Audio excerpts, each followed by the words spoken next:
മുഖ്യമന്ത്രിയുടെ വിഴിഞ്ഞം ഉദ്ഘാടന പ്രസംഗത്തിൽ വി.എസിനെ അവഗണിച്ചതിൽ വിമർശനം. വി.എസിന് പരിഗണന ലഭിച്ചില്ലെന്ന് മുൻ പ്രൈവറ്റ് സെക്രട്ടറി എ. സുരേഷ്. സത്യത്തിനും ആശകൾക്കും പ്രസക്തിയില്ലാത്ത കെട്ടകാലമെന്നും സമൂഹമാധ്യമത്തിൽ എ. സുരേഷിന്റെ പരാമർശമുണ്ടായി.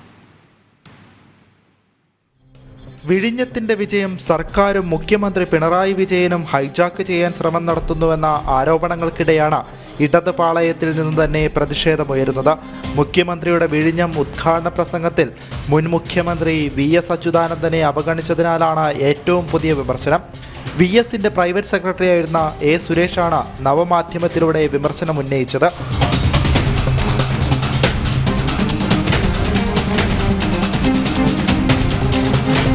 വിഴിഞ്ഞം തുറമുഖത്തിന്റെ വികസന ഘട്ടത്തിൽ വി.എസ്. സ്വീകരിച്ച നടപടികളും തീരുമാനങ്ങളും പോസ്റ്റിൽ എണ്ണിപ്പറയുന്നുമുണ്ട്.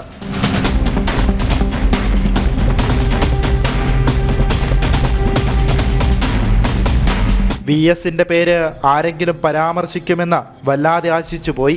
സത്യത്തിനും ആശങ്കകൾക്കും ആഗ്രഹങ്ങൾക്കും പ്രസക്തിയില്ലാത്ത കെട്ടകാലം, എ. സുരേഷ് പറഞ്ഞു നിർത്തുന്നു. വിഴിഞ്ഞം തുറമുഖം യാഥാർത്ഥ്യമാക്കിയത് ഒന്നും രണ്ടും പിണറായി സർക്കാരുകളുടെ മാത്രം നേട്ടമാണെന്ന് വരുത്തിത്തീർക്കാൻ നടക്കുന്ന ശ്രമങ്ങളിൽ നവമാധ്യമങ്ങളിൽ പ്രതിഷേധം ശക്തമാകുന്നുണ്ട്. ജനം, തിരുവനന്തപുരം.